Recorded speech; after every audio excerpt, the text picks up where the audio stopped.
Welcome to Tripping the Void with your host, Seraphine Hurley. Are you ready? Are you ready? Let's go.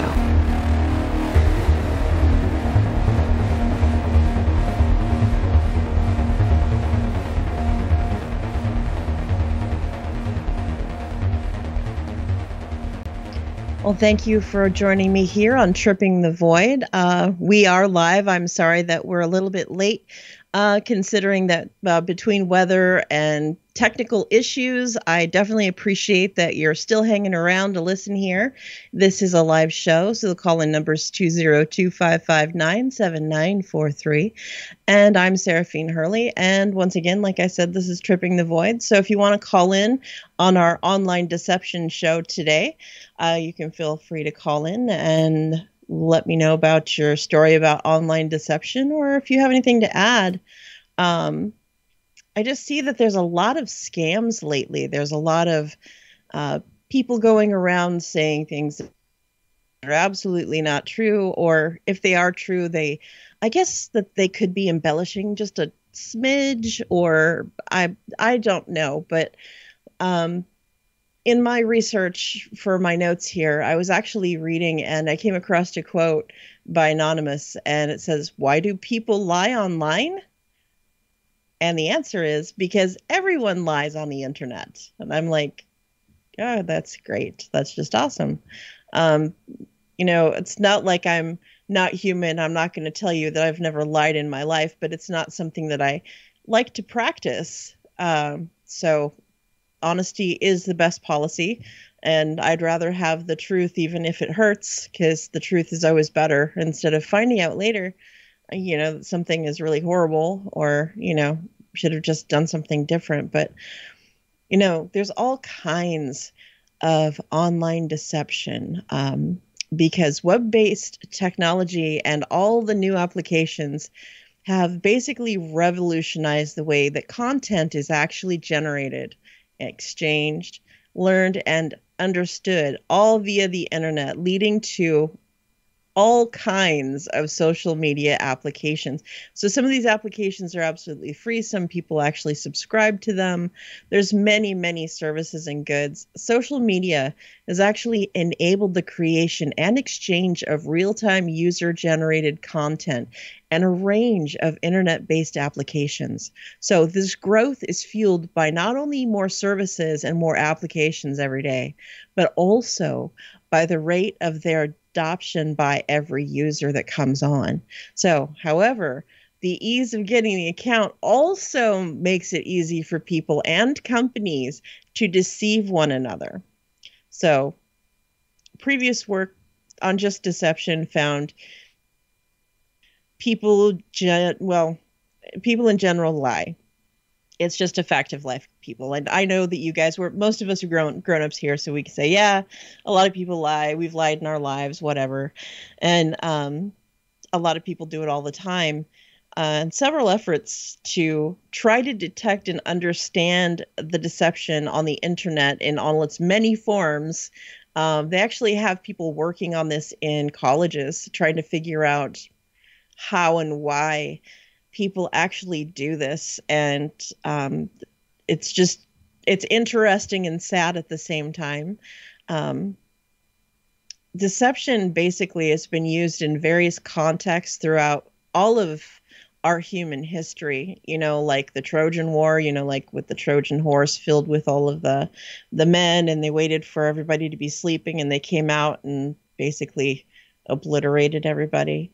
And the Civil War, decoys and stuff. Well, and both world wars, to name a few, because, deception sometimes serves us, and deception sometimes is just something more that we can trip up on as a human people. And to enhance attackers' tactics, social media seems to provide new environments all the time, and the technologies for potential deceivers. There are many, many examples of people that are being deceived through social media, with some of them suffering devastating consequences to their personal lives and personal financial damages, and even death through bullying and trolling and things like that. And lying and deceiving through the internet can be very hardcore. It's kind of hard to understand how some people fall into certain things, but then even I myself had to pedal backwards in my brain and go, I've been deceived several times on the internet by people catfishing me and making me feel like I'm going to go, or I have a friend, or that I'm going to go on a date with somebody, and it turns out to be just some lecherous weirdo who just wants inappropriate pictures. And it's like, no. Unfortunately, I catch wise to it fairly quickly, and unfortunately, both men and women, as humans, we take every experience, and with every experience, it's like another brick in the wall comes up and makes us more, I'd say, it's not that we're trying to be closed off and building a wall between people. It's that we just don't want to be used. We don't want to be scanned. And like my grandma always said, you catch more flies with honey than you do with vinegar. So why don't you just tell the truth and leave it at that than being a jerk, right? So while most people actually friend more discriminately than others, we do live in a time where it's common to build online networks that include secondary and tertiary connections. So don't look so sheepish if you've ever added your friend's aunt's stepbrother's son, or random bartender, or somebody that you just met, like a checker at Whole Foods or something, or somebody that you flirted with at the club, or just some rando from a taxi ride or an Uber. And then it seems like quantity instead of quality, and I only have one profile, and so it seems like I keep adding and adding. It's like I add and subtract in the same day. So I'll add a bunch of people and then find out a bunch of people are trolling, and then I delete them. And if you've talked to me, you know that I actually do answer you. So, or if you call into the show, let's say, I'll actually talk to you too. So there's that as well. So we've all done it. We all have tendencies to try to add people, and it's not so much to feel more self-important. In fact, it's found that a lot of people add more people to their lists to not feel so alone in the world, that their social application is more like their friend than it is anything else. It keeps them from having to be actually physically intimate or social outside of their home or their office, and that's kind of a little trait that we might want to shake a little bit, so that we're not so sad as a species, because we're losing our ability to reach out to one another and be able to be socially, apt. So we're able to say, hey, know what the appropriate colloquialisms are, and, not be awkward type thing. It's totally okay if you're awkward. I'm not hating on you. Not all of us are extroverts. A lot of us are introverts and extroverts. I'm an alpha, so I'm kind of mostly extroverted, but I like my alone time. But adding all of these people, it seems like we've been taught since the generation of everybody being able to afford and have and maintain in their home like a working modem to get on the internet. Remember the days of dial-up, right? So we've actually been taught and postured over time that this makes us good networkers, social networkers, right? So even consumers. Excuse me. So even though it overlooks quality in favor of quantity, like I said, it just kind of looks that way, because the objective is to cast as wide a net as possible when building a network. Let's say, because I'm like my personal page here, on Facebook, that I do all of my advertising and everything else mostly on Facebook. And actually, I've been deleted several times because I actually put my banners up and stuff like that, because apparently it's annoying. It's like, I'm sorry, I only have one page. Well, I do have Instagram and I do have Twitter, but those are two separate things. And I have on Stellar, which I kind of like. It's nice and quiet. But other than that,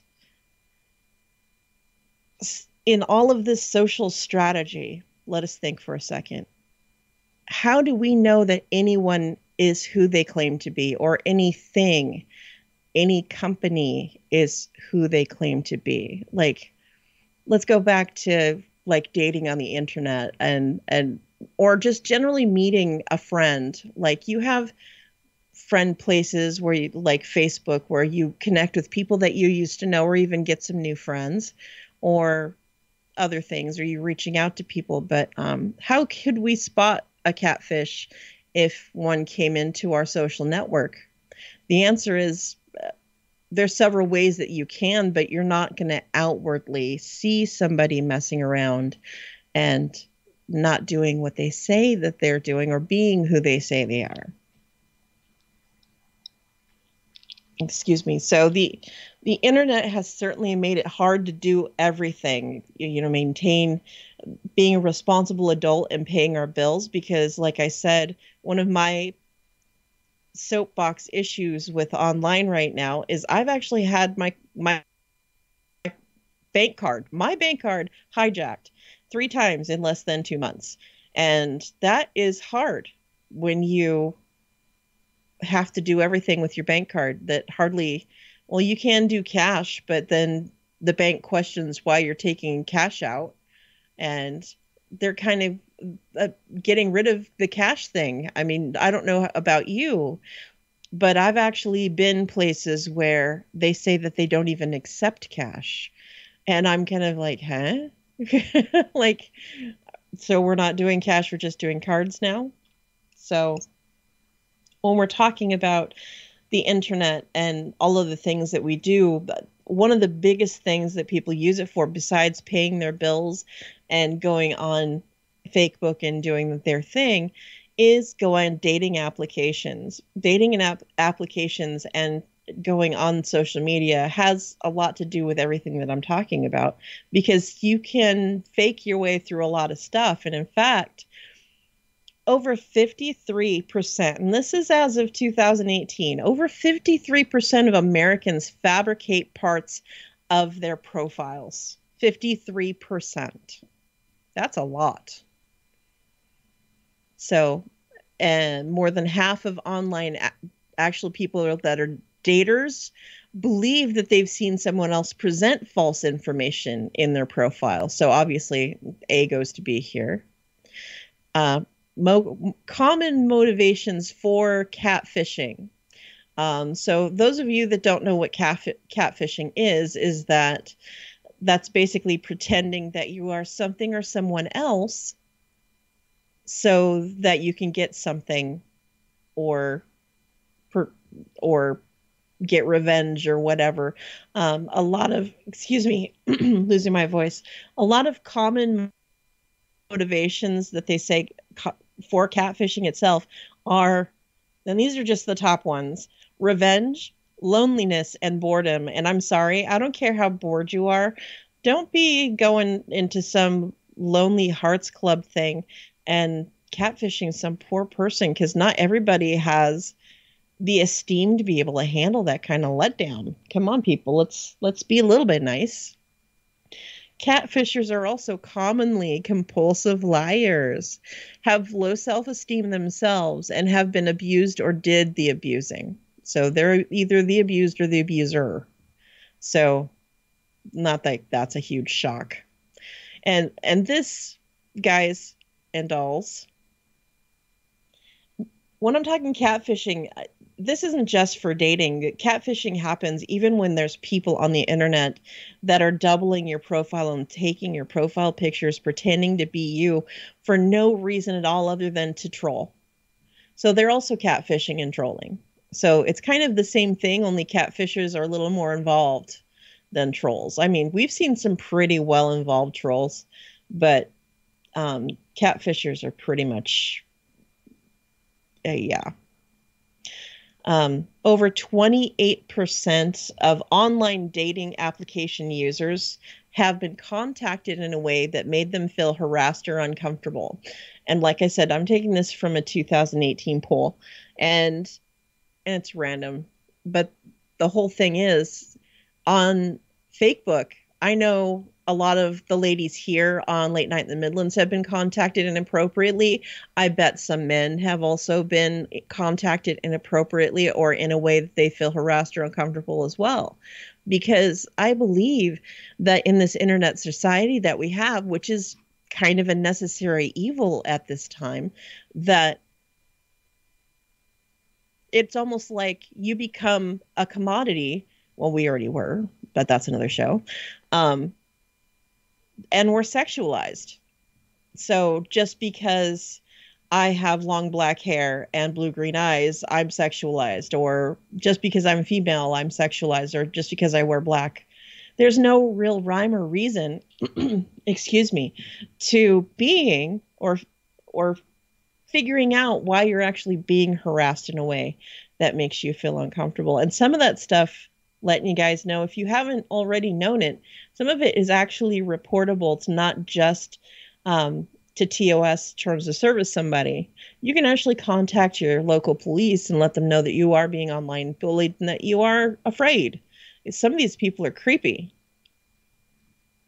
So in terms of free dating sites, 10% of the accounts are scammers. And I can actually tell you that from experience. Could probably write a book about horrible dating experience. I bet you most of us could. More than 51% of online daters are already in a relationship. How messed up is that? Women are more likely to lie about their age, and this is true about any other social application because as women, a lot of us are very vain. I don't like to publicly post my age because I basically work in the industry, and industry is not kind to people that are over the age of 20. So I don't like to publicly post it, but if you want to know my age personally, I have no problem telling you. But men, however, and I'm not saying every guy, so don't get all freaky about it, men are most likely to lie about their finances.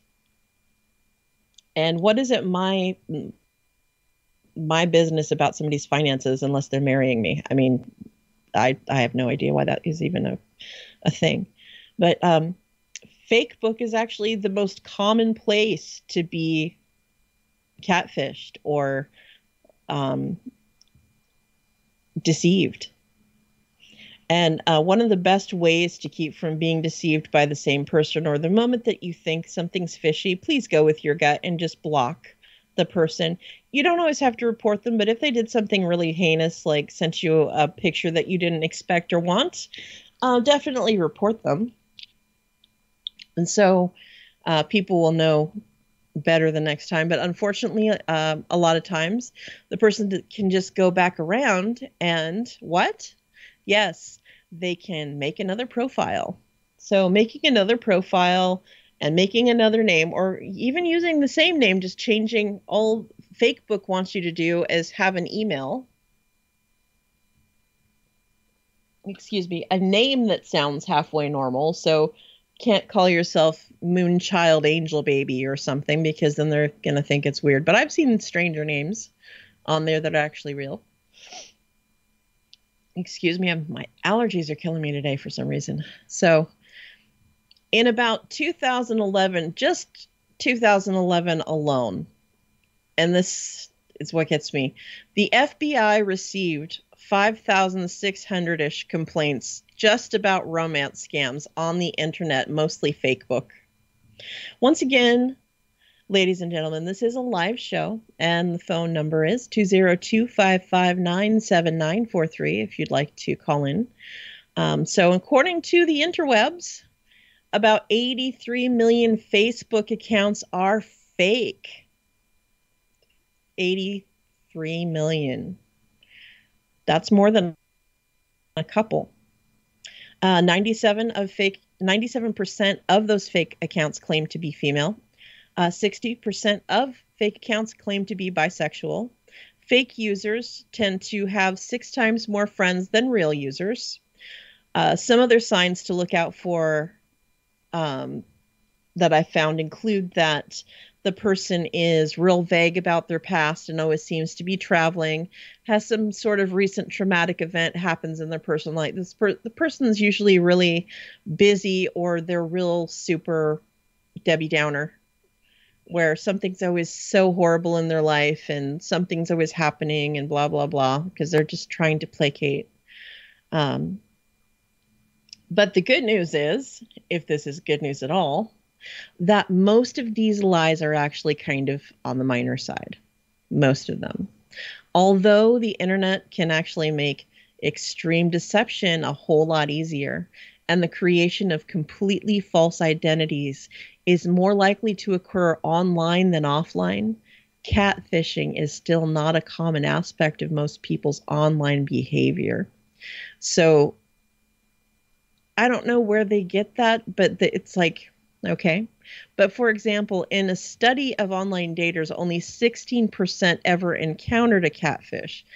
But a lot of the other profiles that I've actually seen were catfished. So it's kind of like, okay, but I'm going to say it is, but then I'm going to say it's not, because they're selling something. So in order to keep their product and their application in use, because even though it's a free product, 9 times out of 10, you're getting this free. And the reason you're getting it free is because they make money from the advertising.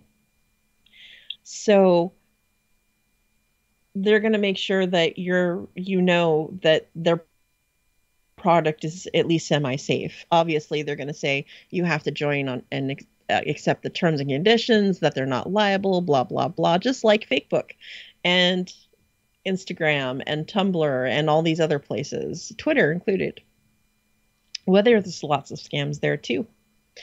So attempting to scam people for money, catfish like to do that, but there's also just regular people's profiles that I've noticed attempting to scam people for money. And it's not just money sometimes it's other things. Among the many people they've met, and quite possibly each individual scammer online contacts a large number of users. So meaning that a small number of these people who are being deceptive about who they actually are likely responsible for victimize a whole lot of lonely, vulnerable people. So not cool, whoever is out there doing that.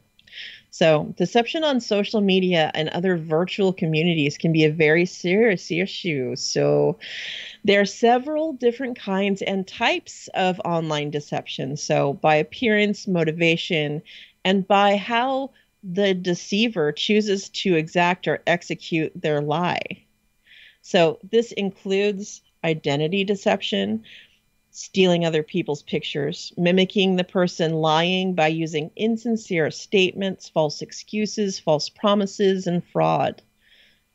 Is there really a motivation for all of this? Really? So it can be both aggressive or defensive, or just for some quote unquote one person who actually got caught and went to jail, because you can go to jail if you're do something really bad on the internet, said they did it just for some malicious fun. This is my bunny air quotes, just for some malicious fun. I'm like, malicious and fun don't even belong in a sentence. Come on, people. You can usually spot the fakes fairly easily. They use everything from reverse grammar, and this is done for a whole lot of things, let me tell you, by utilizing online translating, by flipping their conversation from English or whatever language that you're using, and then switching it to another foreign language, then flipping it back to the language of origin. So let's say from English to Hungarian, and then they're going to translate it back into English, and then fix a few things so that it's not so obvious, or that they think it's not so obvious. So they're changing the tone and line of every encounter or every form of speech that they're using, right? Every day, new forms of deception are invented and pop up. Even as we speak, this could even happen. So from scams, from people trying to prey on your good nature to gain monies or goods, or scams to get your personal information, like all societies, social media users or online communities can be victimized and deceived by their own members or group members. So say you're a member of a group, like a lot of us are members of groups. It's helpful to identify the forms in which deception can occur to better prepare our responses to whatever deception happens. Because, well, I know that I've fallen victim to, well, I always claim, disclaimer, I always claim 50% at least of everything, that it's like, well, I fell into it, so part of that's my fault for falling into it, and then the other 50% is on the person who deceived me. So half for me being dumb and half for them being a jackass. How's that? I think it's a 50-50. How about you? So while we're preparing for our responses to deception, right? While the forms of deception can often be ignored in formal interactions. So in any social interaction, whether it is online or let's say it's an email correspondence, which isn't actually really, it's web related, but it's not active online, whatever. Well, it can be, but I'm just saying for giggles. And just human interaction outside out here in the real world, where we walk around and say things, and some people just say things that are just like, well, not so true. And what do? A lot of times we ignore it and we kind of brush it off our shoulders and say, hey, I'll just give them the one. Maybe they won't do that again. But then it turns out the person is just completely full of it and does it all the time. It is more serious when online communities or subgroups or pairs of members attempt to accomplish these forms of online deception together, which in many cases has been found where people have actually bound together in order to just troll somebody to death or to blackball somebody. And it's been absolutely successful, where you get a bunch of people together with the same thing in mind, and they can take down a whole bunch of people, unfortunately. I mean, for the good or for the bad, sometimes it does need to happen, I will say that.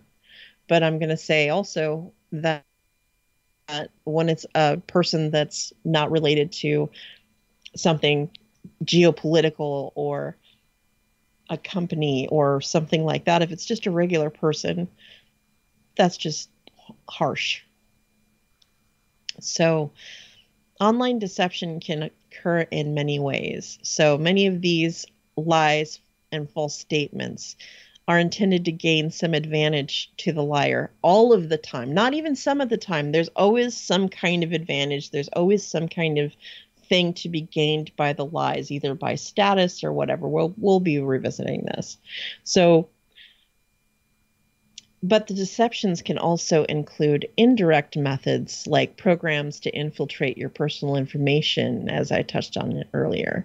So people trying to get your, like, let's say you're up late one night and somebody decides that they're going to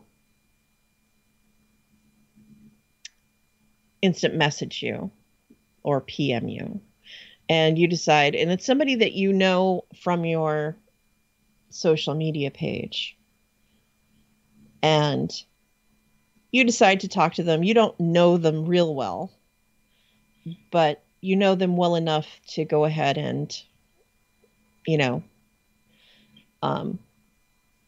say hey or whatever. And that turns into a tragedy. Sometimes the person is like, all of a sudden the conversation is going really well, and then all of a sudden the person starts saying weird stuff or posting inappropriate pictures And then what do? I automatically block them. So I try to give people the benefit of the doubt. So I'm not always going to blacklist people and block them. But like I've got one person now that's teetering on being blocked. And it's just because I think they're kind of a little more negative than I think they need to be on my page. But that's just my own personal. So,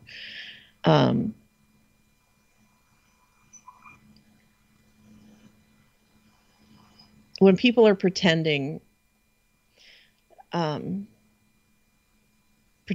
be a very different person other than the person they are, or kind of person than they are, this is intrinsic to online fantasy worlds that people, I feel, have been encouraged to not only make up, but actively participate in.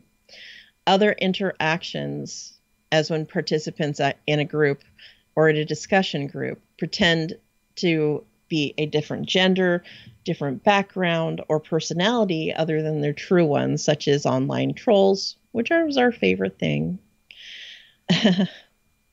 It can also occur in failure to reveal a critical bias, like when you're in a community and it's crucial that people answer certain questions, or like we're spreading around somebody's banner for a special show and we're trying to make it real positive so that it gets around, but then somebody does something jackassy, let's say, and dumps on it. And all it really takes is one person to ruin everything. And that's unfortunate. Or when a company or employee of a company comes out and endorses their company's product in a discussion group without ever revealing their employment. So they're going to come on and say how awesome the product is and how well it worked for them, blah, blah, blah. But they actually haven't said that they either are the owner of the company or they work for them. And that's actually called shilling. But we call it spamming, but it's technically a shill job where, yeah, they're basically fluffing up the group or the corporation or the one thing they're trying to sell off. And it's like, okay, let's say, for instance, Wish. Wish has some good stuff, like, but Wish is one of those things where you spin the wheel. Sometimes stuff on Wish is great, and sometimes stuff on Wish, you get it and it's like, oh wow, this is something that would fit a Barbie doll. Like some of you ladies who've ordered off Wish, or some of the stuff makes excellent gifts since it's coming up to be holiday season. But I'm just using Wish as an example because it's an online thing. You can't tell me that you've not seen it, that it's everywhere.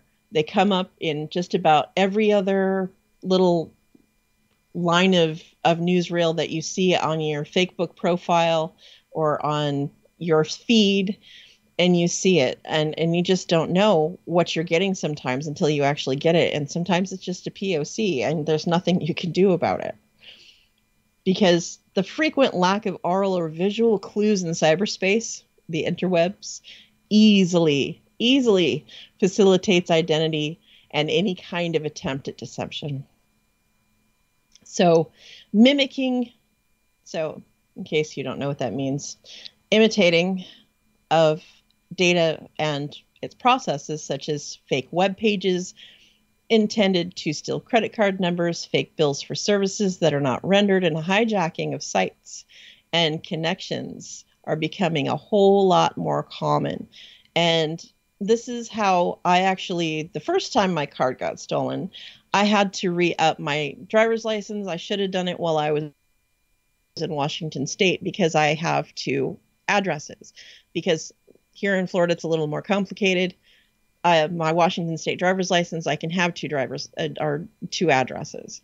And so I had to call in and do that. They told me to go use the website. Well, I went to the Department of Motor Vehicles and thought it was the actual DMV website and all that other stuff. And it turned out that it was something completely different. And by the time I had figured it out, they'd already hijacked my credit card. They had already charged it. It was several charges. And people always look at your bank account, especially when you use online a lot. Because I was surprised the other day when I had actually put up my new card that PayPal, of all places, I shouldn't be surprised considering where we're at and what we're dealing with now. But PayPal updated my card information. But here's the kicker. I did not give them my information yet. PayPal updated it without me actually putting any of the brand new numbers in. The only thing I had done was paid some bills, and I used an encrypted page, basically, from my phone that I have programmed into my phone to do my business. And PayPal still was able to get a hold of my card and put it on there. So, I was going to put it on there anyway, but the point is that somehow they fished and got that information, and that's creepy when you really think about it. It's super creepy and underhanded. What if I didn't want to update it with that card? Maybe I wanted to use maybe I wanted to use my credit card for it instead of using a bank card, credit card,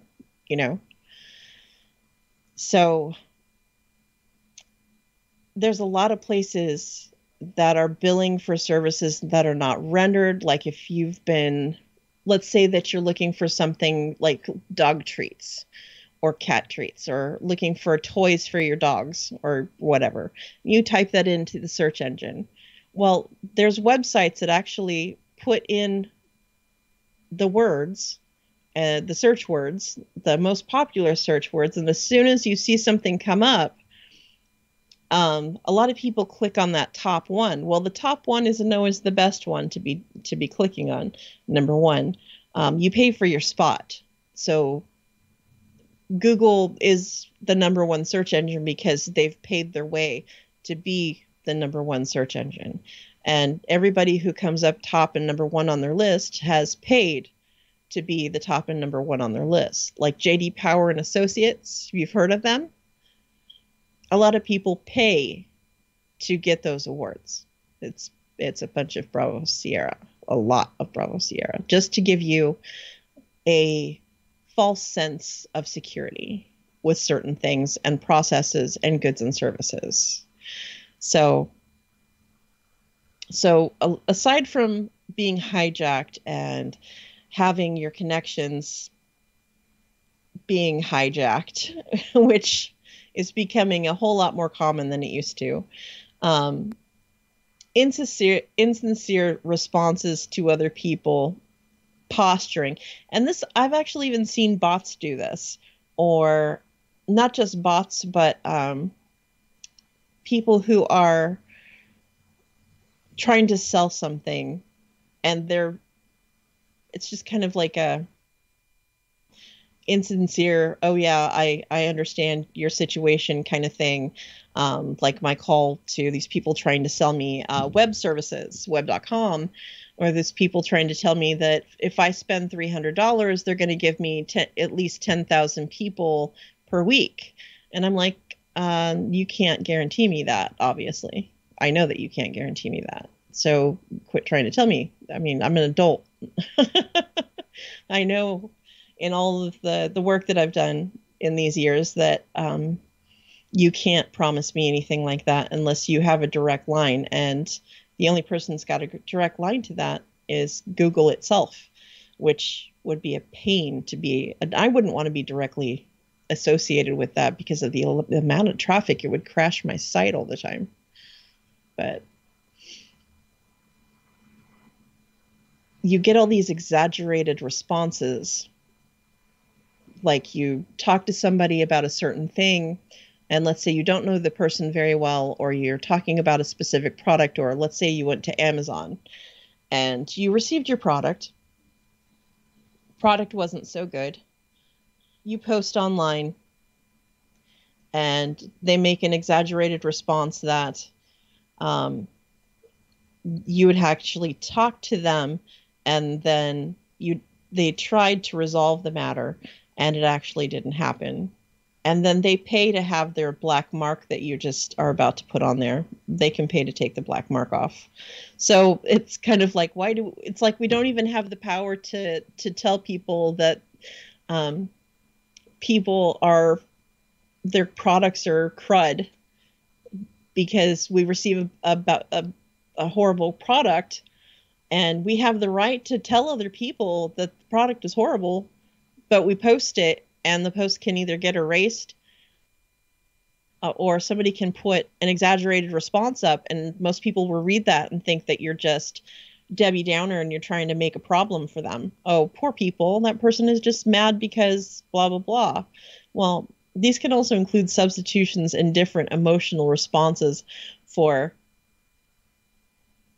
the one actually felt. These people will actually troll, deliberately trying to seem stupid, like I said, to provoke or incite anger. So the more angry you get when you make a response, you're going to give a postured, exaggerated response because you've been programmed to give that exaggerated response, because all of a sudden you are PO'd out of your mind because this response has got you flying like off the handle completely.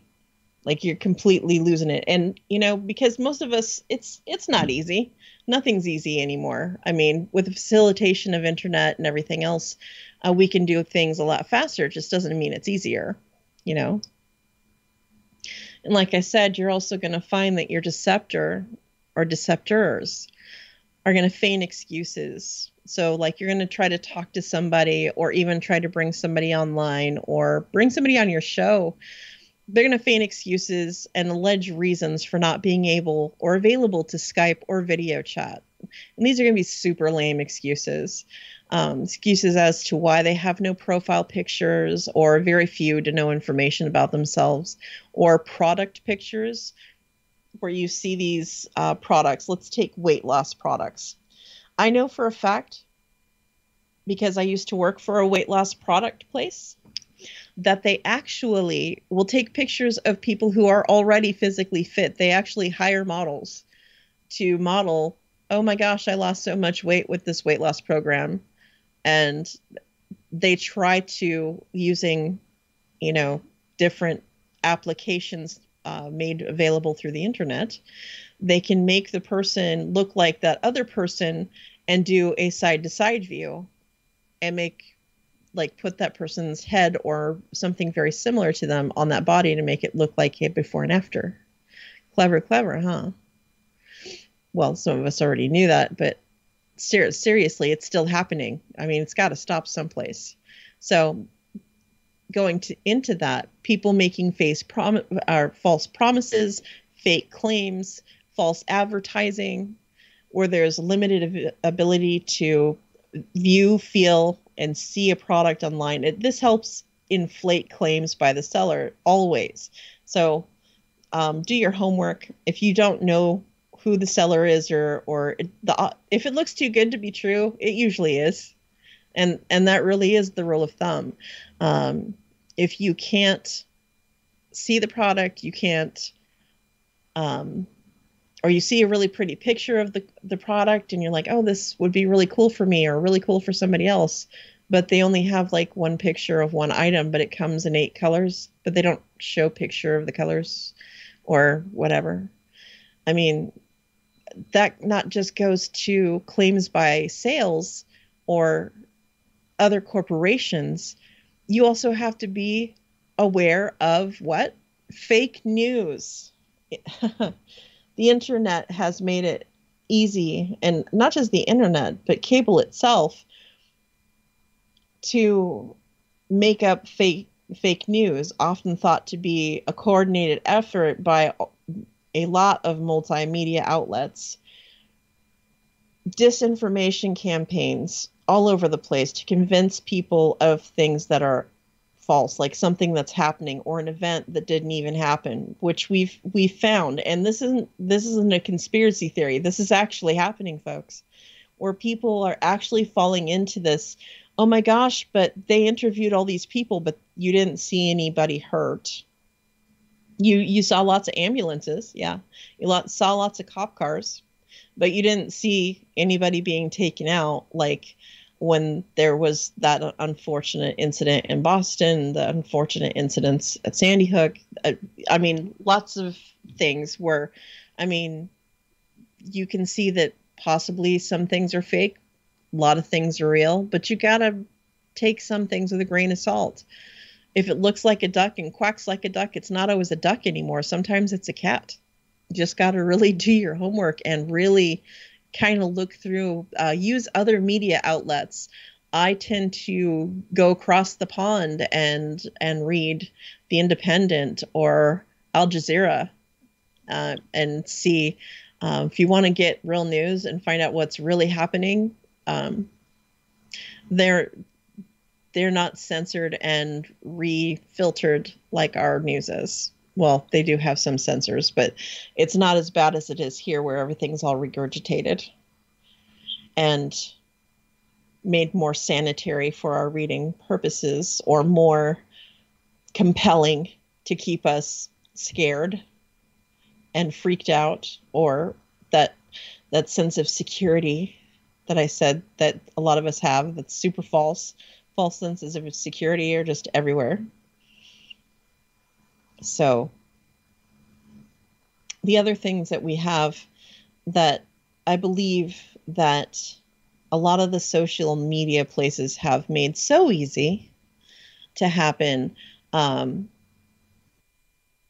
fraudulent accesses, either direct access to gain your money, like fake investment, fake charities, which is on the rise. I mean, I've seen that Facebook actually wants you to do charities all of the time. Well, why? Because they get a portion, because once you're paid out to your charity and the charity receives its money, they are paid for the use of their site. So they're actually making money from, I mean, it's great to give to charities and everything, but I would rather give directly to the charity itself than to somebody who's actually going to take a cut from the money that I donated to a charity. And then again, you've got to watch giving to charities, because you've got the Debbie Downers on there that are going to try to get your money because Uncle George needs a new wheelchair. Well, do we know that this person even has an Uncle George? That person could have just put up a fake picture. And I mean, some of them are legitimate. Don't get me wrong. Some of them are absolutely legitimate, but we've got up to and including people saying that they have diseases, like terminal illnesses. I'm not going to name them off, but you know what they are. They're going to say that they have terminal illnesses and then go on GoFundMe, and GoFundMe will be linked to their Facebook account and every other social media account that they have. And then we're going to give them a couple of bucks here and there because we feel bad. Well, unless you know the person personally, I would say you kind of want to maybe bypass it a little bit. Or unless you know for sure through a friend of yours that this person in fact has that uncle that needs the new wheelchair. I mean, just to make sure that you're keeping your money to yourself, you know. And I just don't understand how we're encouraging this kind of behavior to fake charities. It's like when my birthday came around, as all of you've noticed, if you have a fake book, they'll bring up, well, would you like to start a charity in your name? And we'll start by giving you like $5, or I can't remember what it was, if it was $5 or something like that, towards your charity or whatever. And so they're trying to incite people to do things like this. And I get that they're trying to make money, but aren't they already a multi-billion-dollar corporation? How much money do you really need? I'm just saying. And with all these applications, sending emails, PMs, getting your website hijacked, one of the other things that happens is, and this actually happened to my mother, So I know this happens quite regularly, is that all of a sudden you'll be on your computer and you'll get a pop-up from Microsquish, and it'll say that your computer has a PC virus, and that if you don't call in to the Microsquish number, that they're not going to help you with your problem, and you only have so many minutes, because it used to be just the flash and then the number, and now you only have so many moments to call them in order to make sure that your issue is resolved. Well, number one, there's no way for them to know. And number two, Microsquish really doesn't care whether your computer works or not, because you'll buy another one. So my mother actually called this number claiming to be Microsquish, and some person from Southeast Asia, I'm not going to say because I'm not hating on Southeast Asia, I'm just hating on people who steal money from people who don't know any better. And so my mother, thinking that she had some kind of thing, my mom's computer is now completely fried. We need to get her a completely new computer. She gave them about $200-ish to fix her problem.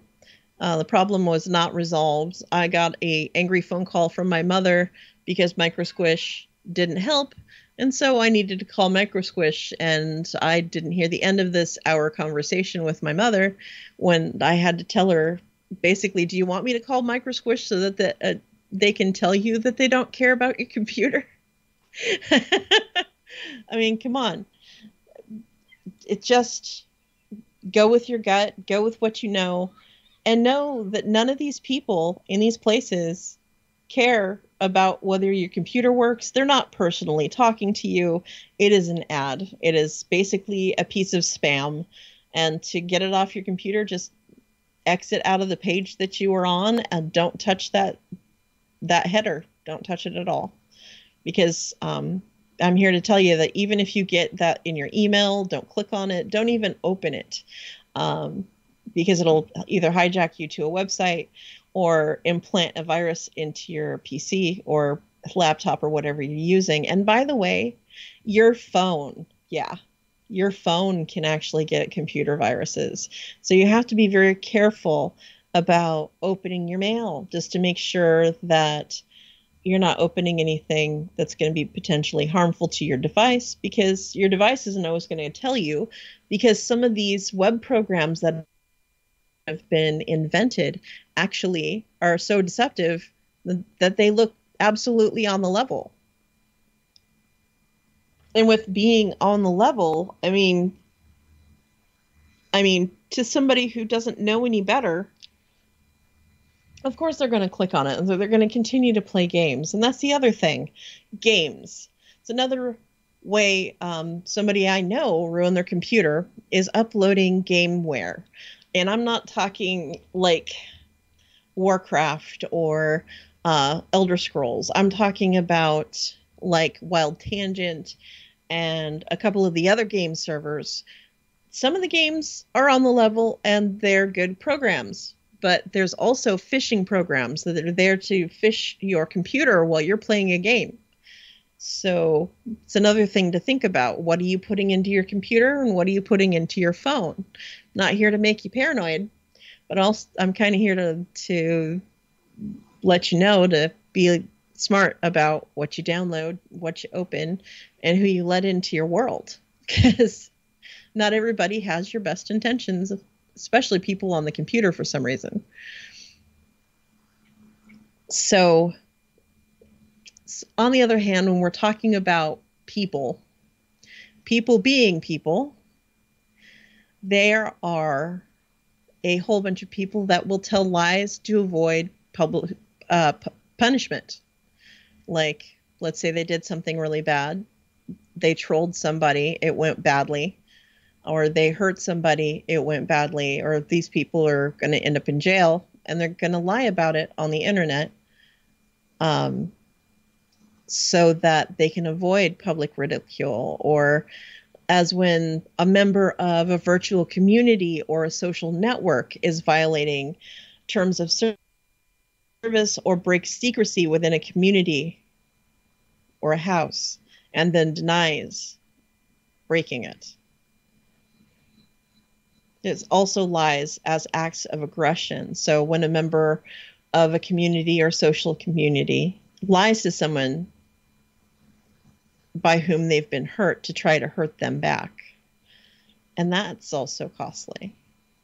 There's also lies to create a sense of power, as when someone lies to provoke an action or reaction from another member or friend, or lies as a wish of a fulfillment. So when somebody lies about their job or sexual orientation or some way to aid in their self-deception, like when someone lies about their state of marriage, like if they're married or if they're not married, to justify either getting into a new relationship status here. So they'll lie about the relationship status with a lot of people do that, or an extramarital affair to keep it from their girlfriend, boyfriend, partner. Because, everybody has access to the interwebs. And I know a lot of people who let their partner have their interwebs information so that they can go on there all the time and they can get caught in a lie. So wouldn't be hard. So we also have people who subject to lies to help someone, like when somebody feigns interest in something that's important to a friend, like to somebody you actually know, to lie to gain friends' approval or boost their social media status or social status, period. Lying to resolve roles in conflict, like when somebody pretends to enjoy an event or be alongside and okay with a disciplinary action to impress other members of wherever you're at, socially or other. So, or just plain old lying for enjoyment. Some people just lie just 'cause. Or when someone enjoys tricking and scamming somebody or trolling a new member of a site or somewhere on a social media community, because it just, I guess it gets them off in some way to make somebody upset. I just don't get it. Why do you want to make somebody upset on purpose? Or put something on somebody's site? Like I've had somebody put a rape scene from Reddit or a subreddit site on my actual page. When my page was locked down, this person was actually able to post it to my page. I don't even know how they did it. But fortunately, I have my fake book on vibrate so that it lets me know when people troll me or do anything, because normally I have it so all of my stuff needs to be approved before it goes on there. Well, some people are actually able to get past that, even when your account is on lockdown, which I find not only annoying, but how are we supposed to feel safe online, period? Is there any way to feel safe online other than not having any social media at all? Because we're opening ourselves up to all kinds of things. So, and then going back to this, talking about deception, because it's multifaceted, it can be represented in all kinds of different ways.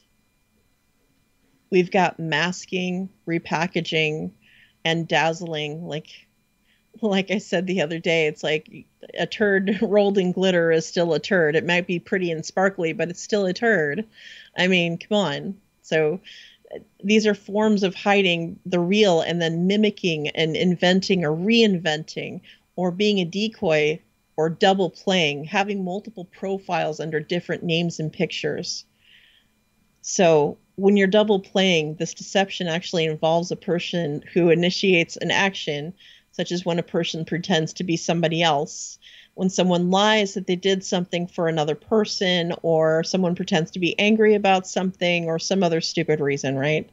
or helps get the thing accomplished that they're trying to get. So they make up multiple profiles so that they can bounce off of each other and attack somebody or fluff that person or whatever. But it's usually to attack the person. And it's a way to be deceptive because, like I said, Fakebook is hard on some people and they're soft on the ones that actually need to get maybe a smack on the hand or more. It's kind of aggravating when you really think about it. So, and then you have, because I come from not only just being at Fakebook because I try to keep up with my family, but the community that I belong to. So somebody who lies to get approval obtained so that somebody will vouch for them. So we have now a whole bunch of people that are creating fake screenshots so they can hurt somebody or just cause drama any way, shape, form, or sideways. Because now you know that we can screenshot anything, but with programs that have been provided by Fakebook and a bunch of numerous other places, that you can get all these free applications that'll help you and even show you how to mimic a screenshot. So even screenshots can't be trusted anymore of certain things.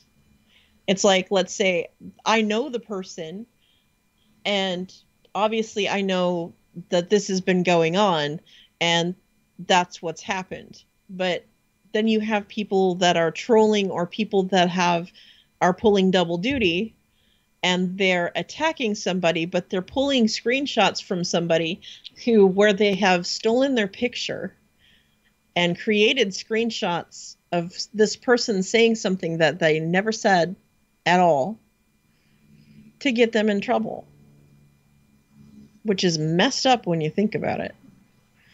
So it just brings their social status or their continuity as a person or credibility. Credibility is so important as a person down completely. So how are people going to trust that person when all these horrible, horrible things have been said? Does everybody know the difference? I wish that they did, because otherwise we wouldn't be having this conversation today. My little soapbox conversation about the drama that happens on the internet and the deception.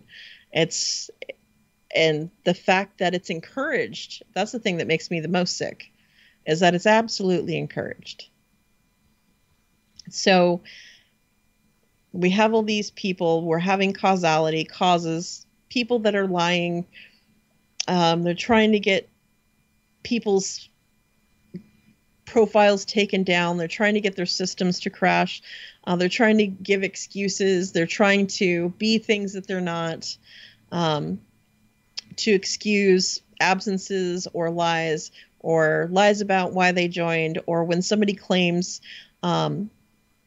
here's another one, installing a software product will protect your system. I actually had somebody I thought I knew, but somebody actually grabbed their picture and their profile.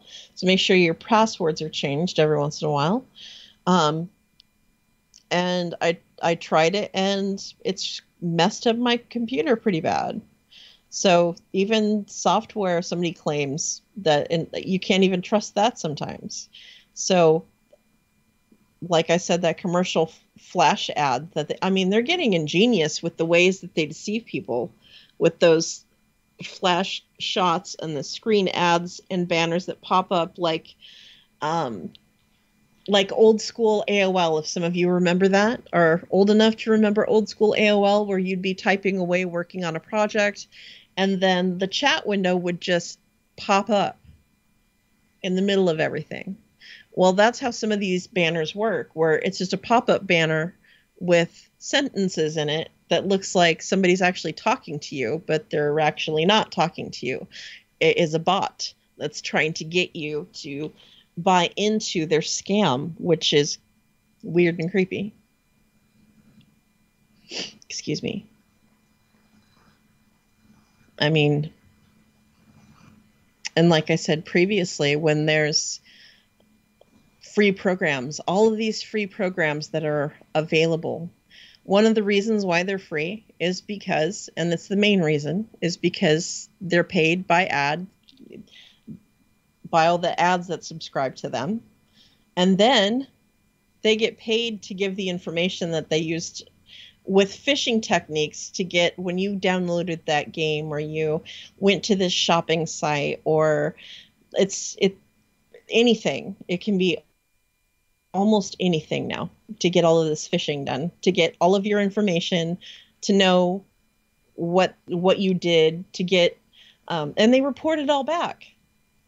So you're a commodity in the internet, where knowing your business is money. So Facebook, Twitter, Instagram, Tumblr, Snapchat, all of these places are, if you look at the terms and service agreements, the terms and service agreements actually state that not only are they not responsible for anything that happens to you or your stuff, but it's not only that, but that people can take your pictures because they own your pictures. The pictures that you post no longer belong to you. They actually belong to the company, which I think is some stuff right there. When you really think about that, let that sink in, that everything that you post not only is getting read and reread, but if they like a picture, I've actually seen a picture of mine actually go up and have an advertisement on it.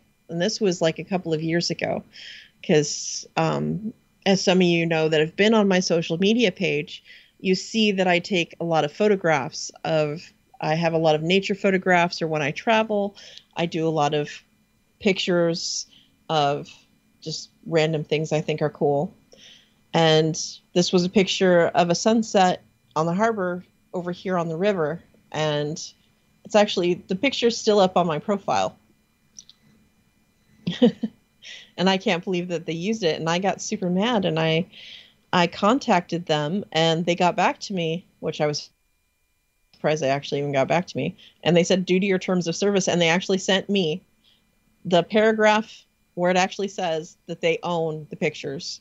They own everything that actually comes up on there. So that's how, when people are cyberbullied, which happens more and more every day, that's why I say up to and including people losing their finances and their lives, that those screenshots of people, some people are going to jail now, which I think is one of the good things that has come out of phishing, is that there's a paper trail to when somebody's being really horrible to somebody online, and it hurts them to the point that they either take their own life or hurt themselves. They should be responsible for that. It's like, not everybody is stable, and that's how all of this happens. It's like trying to get people to understand basic manners, let's say. It's not okay for you to go and do that. It's like if you were doing that in real life to that person because they believe that on the internet that there's no consequences. That's why you have so many people that are phishing and trolling, because they think it doesn't hurt anybody, that it's just something funny that they can do. Well, that funniness has turned into sorrow for millions of people. Not just heartbreak and sorrow, but financial hardship. Can you imagine somebody's grandmother who goes on the computer and plays solitaire, and that's pretty much the only thing. And it's the solitaire that Microsquish has in the computer. And so she's playing, and all of a sudden she gets this thing stating that there's something wrong with her retirement check. And so she answers the email, and from that email, what happens? They get all of her information. They used a program to phish into her computer because she left her passwords and everything open, so that, and Grandma didn't know. Grandma didn't know this was a thing. And grandma just got robbed of whatever she had in her bank account. And now she doesn't know until she tries to go to do something, unfortunately. And then it's a big drama and heartache for grandma because she's got to try to figure out how to get it back because the bank is going to say, ha ha, you were stupid. Well, hopefully she has a bank that understands that stuff like that happens. My bank just helps me because they're scared of me. I believe that. But because of the crazy stuff that happened with my card, I mean, having the card was physically on me the whole entire time because I don't let anybody take my cards because that's dumb, number one, unless you trust the person complicitly. But for somebody to actually, and the conversation going is like, well, ma'am, how did they get your card information? I'm like, because I pay my bills online and I probably was redirected to a site that was not the right one. That's why and how. Well, they investigate all of that. And it's like, yeah, go ahead and investigate away. This is my email. This is my this is my that. It's like, of course. Or the time last year where I had somebody spend all they could spend until the bank went, that's a weird spending habit. So they locked the card down and alerted me. And my card was actually stolen and used somewhere in Boston, Massachusetts, where I haven't been in Boston in years. I do have friends in Boston. Excuse me. But my card got stolen on the internet and then used in Boston. I'm like, you can check me. I can actually walk into one of your banks right now and present my identification. I'm not there. There's no way I could have made that. But if for some reason I wasn't able enough to get to a place like that and help myself, what would have happened? I would have been out all of that money. There's so many scams out there. I mean, gosh, there's we even have, I mean, we've got the classic ones, right? Just basic misleading websites and web scams like the many forms of Nigerian letter that's soliciting money for bogus enterprise or false inheritances or international lottery claims. We've also got ones that are coming from Mexico now that are asking you to sponsor somebody or that you said that you actually, or excuse me, let me rephrase that. It reads like you actually spoke to somebody physically and that you okayed that you were going to sponsor. So you agreed to sponsor somebody from Mexico and that they're expecting so much money from you because you agreed to it. And they have that agreement. It's like, how are you going to prove that I agreed to something like that? Number one, it's like I had to go to the Federal Trade Commission. I mean, we have even fake IRS scammers, fake bill collection, fake student loan collection scams. I mean, when will this end? When will people learn to be a lot more smarter and protective with your online information?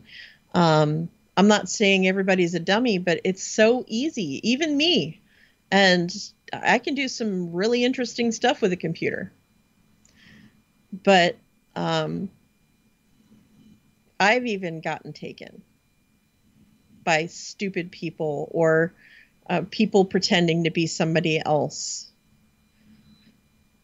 I mean, some of the current scams, and these are not only, I mean, these come up on the internet just as much as they are phone. But like I said, these are from the I looked up for current scams that are listed by the Federal Trade Commission. And if you want any more information about these scams, because this is just the short list. This is like page 1, because more of these and a lot more stuff can be found at www.consumerftc.gov/features/scam alert. So just go to the Federal Trade Commission. So ftc.gov, just put that in Google and it'll bring it up. And then you can just go through the little loops to find out the scams, because that's actually one of their static buttons. Because a lot of our government people their time is being taken up by people being scammed all of the time. I mean, it's becoming so commonplace that nobody is even shocked anymore. I mean, I'm glad it's created some jobs, but it's also creating us to have to spend more money as a government paying people to be on top of stuff like that. Like, I'm sure you've seen the video of people being scammed by people that claiming to be IRS representatives. Well, the IRS doesn't call you, number one. They send you mail and an appointment time if they're going to call you. Usually it's just correspondence, or you walk into their office, or they ask you to make an appointment to walk into their office by you calling them. They don't make the appointment, you do. So the IRS is not going to call you, especially call you from one of the ASEAN countries or India, somewhere, North or South India. I saw on a actual pictorial, I believe it was on one of the Reddit sites, where they're talking about how these other countries have entire call centers invested. So they're paying people. They're paying people to scam Americans because people have been just that dumb. And I get it. People become afraid and they think, oh my gosh, but the IRS doesn't want to be paid in Amazon gift cards. The IRS doesn't want to be paid in green dot cards or whatever those things are. The Federal Trade Commission scams, as of even just last week, phishing scammers are getting more and more tricky. And that's one of the number one reasons I decided to do this show, is because deception is not only everywhere, but it's right in front of your face. And you just got to be careful with information you even give to somebody in a sentence in an instant message box, because some of these are bots. They're not even people. They are a robotic program based on algorithms to try to either get your information or learn more about you. Interesting, eh? So we've got spear phishing scammers. So phishing being the phishing, phishing. So phishing for your information. They're getting way tricky. Like, I don't even have words for how good they've gotten. They are also, the Trade Commission is saying that there are people calling, pretending that they're from Social Security Administration, stating that if you receive any kind of retirement benefit or whatever, that they're ending your benefits or something. Yeah, like I said, if you have questions about this, the Federal Trade Commission has links on all of these, or I can pop links into the chat if you would like, or if Katie wants them, I'll give them to her as well. Your AMG checks, let's see, college prep, even college prep scams. Are you kidding me? I mean, why would you even care? Oh, that's right, because when you're younger and you're building your credit score, that usually starts in college. So you start taking out loans and everything else. And so they're starting to scam people with stuff like that. Isn't that gross? Or spreading the word about charity. I don't know about you, but I've been contacted by like the local sheriff's ball charity or the local police charities, and they legitimately all have awesome charities. But if you ever have a question about somebody calling you or contacting you on the internet, contact them directly. Say, I'll answer this, but I'm going to contact you directly about it. So contact your local police department and ask if you've got people calling around to get donations for your ball or your annual children's Christmas fund or whatever. Somebody last year here in Florida was calling around pretending to be the sheriff's office, calling around for the local ball, and it was fraud. And so, but fortunately, I'd seen this fraud go around in Washington State before. And it's like, oh yeah, my dad was a trooper. So, great. That's all great and everything. So I will call the sheriff's department and ask them where they want me to send the money. And the person was so angry.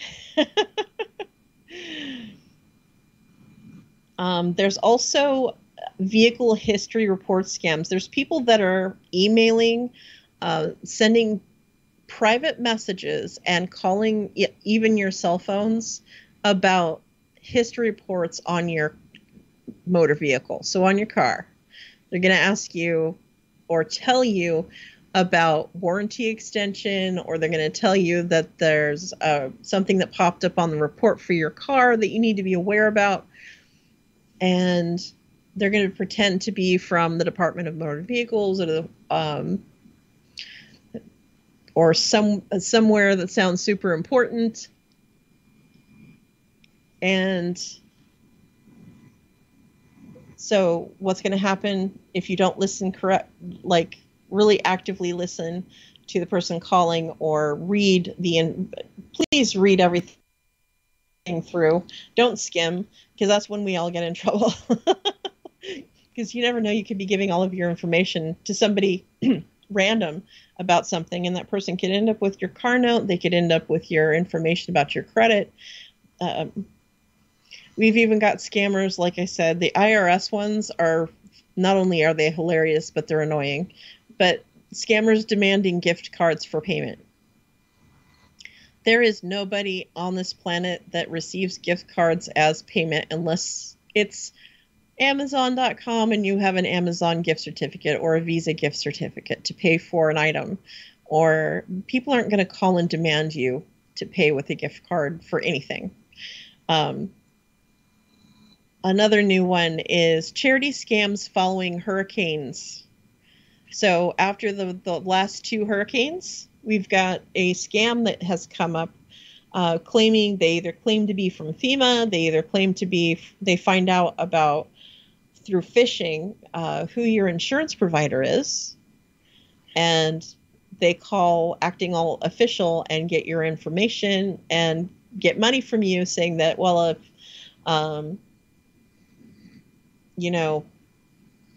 you can pay money for this charity, or you can pay money because you have so much of a deductible for the hurricane, because we're paying for, let's say Geico is having a running charity, and so we got your information from Geico and blah, blah, blah. Well, Geico's not going to call you and ask for any of your information. No insurance site is going to call you and ask you for information because they already have it. And they don't hold charities. I mean, if they do charity actual work. They don't actually call around looking for charity stuff. There's a bunch of Medicare card scams as well. This is also on the internet. It's rampant. Also on the phone. It's like nobody is safe. Utility bill scams on the internet. People claiming to be, I mean, it all looks 5x5 if you look at it in your email, because I've seen a sample, until you look at the fine print, and the fine print's wonky. So make sure that you understand what your utility bills should look like. Familiarize yourself. A lot of us are on auto pay, so we don't look at it all of the time. But every once in a while, I look at my utility bill just to make sure, and so just make sure that you've seen that. People calling around and telling you in your email that your Social Security number's been suspended.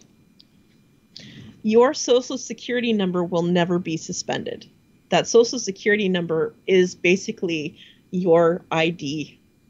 It is an unofficial ID card. That's your tag number, your maker's mark, so to speak, other than your birth certificate. So your social security number is not going to get suspended. So people emailing you or PMing you that your social security number is suspended is not, no. Fake checks. How the fake checking scam works is a lot of people like myself, I don't actually carry checks because I've had too many people in my life. Since I'm one of those skeevy artsy people, I have a lot of people in and out of my house. I've had people take my checks and write hot checks, and then I have to be a bad friend and report them, because no matter how good a friend you are, don't steal from me. But these fake check scams are people that get a hold of your banking information and say that you wrote them a check. Well, knowing that you have a checklist checking account that they're able to get with so much information, they're able to get the bank itself to print a check from you. So, like I said, you got to be careful with your information. Unless you're into Bitcoin, there's Bitcoin blackmail scams right now going around on the internet, which is kind of interesting too. Scammers impersonating celebrities on social media. Yeah, I've actually had this done to me several times, which I already knew that it wasn't really the person.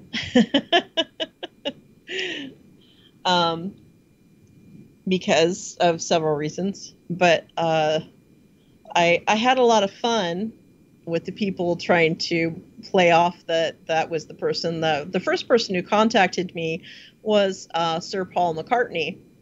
And I'm like, oh, so what's up? And the person tried to play off, oh, like, I'm on tour and this and that. And the conversation went for like a day and a half or something like that, because he was actually, Paul McCartney, the real one, was actually doing a tour at the time. And he was saying that he was trying to get his new phone settled out, and that he needed me to go buy a specific gift card to help pay for something that he needed. And I'm like, automatic block delete, I've had my fun. I'm like, seriously? Like, oh my gosh, I was just waiting for that special punchline, I guess. Where were they going with the fake celebrities? Because not all of them end in a monetary thing. A lot of them end up in a catfish scam where they're trying to romance you, saying that they're a celebrity. Most celebrities don't use social media. A lot of them do, but under different names, just obviously to protect themselves. But you see some on Twitter, but you still have to be careful, even if they are so-called verified sites, because it's easy to get a verification check. The other thing that is rampant, and I thought it had gone away because I thought people had gotten a lot smarter, credit card skimming at the gas pump. And this also happens at ATM machines, anywhere that has like an outdoor ATM, where these people can actually attach card readers that take your credit card or bank card information at the gas pump or at the ATM machine, wherever you're using. Or let's say that you're at a train station and you're getting a soda and you don't have any change, so you're going to use your credit card. And the way that you actually configure this out is you grab the outside of where your card goes in, and if it pops out, that's a card scanner. Because anything that's attached to the machine shouldn't actually be able to be movable, except for somebody coming in from the inside and pushing it out that way. So anything outwardly removable is a bad thing. So please just watch out for yourselves. And like I said, Federal Trade Commission is good. IRS, like if you have questions about the IRS scams and things like that, they definitely will be on the level with you. They've got a whole page on their site dedicated to IRS scams. First sentence being, we don't contact people by phone. That should be making some of you laugh, for some of you that actually dealt with the IRS, because they really do not want to talk to you unless it's serious and you'd be making that appointment with them, or they'd be giving you an appointment on a piece of paper and then you'd be calling them at that appointment and making an appointment. Or it's a phone appointment, kind of like when you get excuse me, if I could talk today, lose my voice, workman's comp here, that they kind of make sure that, you know, the conversation really only goes one way. So with all of these things and all of these places and all of these people who want to be your friend or want to give excuses, it's like I've even for the show, I've actually had people, I've had several people flake out on me that were actually solid people,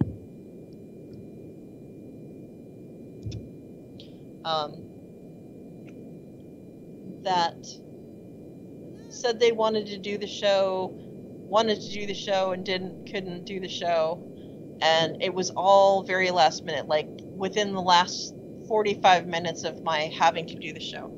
And so when I do my show, for those of you that don't know me very well, I actually put I write everything down, like I've said before. So everything's all written down and ready to go. I've got all my questions ready, and how the person just high and dry and they flake out on me. And then I get all of these excuses, like I had to wax my porpoise, things like that. It's like, where's the continuity in any kind of social relationship, even if it's a professional type relationship? If you're going to make up excuses, you should just be on the level and say, I forgot, or say I had something come up, I had, or I slept in too late, something. Even if you wake up within 10 minutes of it and can't do something, or even for appointments, being on the level for appointments. I just don't understand the reason for deception all of the time. Like, I understand, I get it for some things, but as a practice, I really don't get it. I don't understand why hurting somebody, taking something from somebody, or pretending to be somebody else. If pretending to be somebody else is helpful to get you what you want from somebody else, that's just, to me, that's sick and sad and a whole lot twisted. Because considering, I mean, even if this person is like a multi-billionaire or whatever, it's still not okay to be scamming them. That's, even if you somehow think they've got it coming. And from me saying something like that should make you go, yeah, would want to take a step back and kind of rethink some things. It's like, I get changing your name on the internet, but how many names can you really do? I mean, how many times can you change your name to something else and have things not follow you? How many times can somebody do something to somebody and get away with it? I mean, really, can somebody really do that? I mean, how does it really work? Or do they just keep changing their names? Because the way I'm looking at it is that logistically, at some point, they would be caught, and it's not going to be good for all parties involved because of recent scandals in the internet and the news. All these fake bots that are being put out, which they do have now, which is kind of creepy. Actually, not even a lot creepy. They're all based on algorithms. So some of those new profiles that you see, or profiles coming up of double profiles, aren't always scams. Some of them are bots trying to learn more about psychosocial behavior. But how are you going to learn psychosocial behavior properly from an internet website where better than half the people are full of it?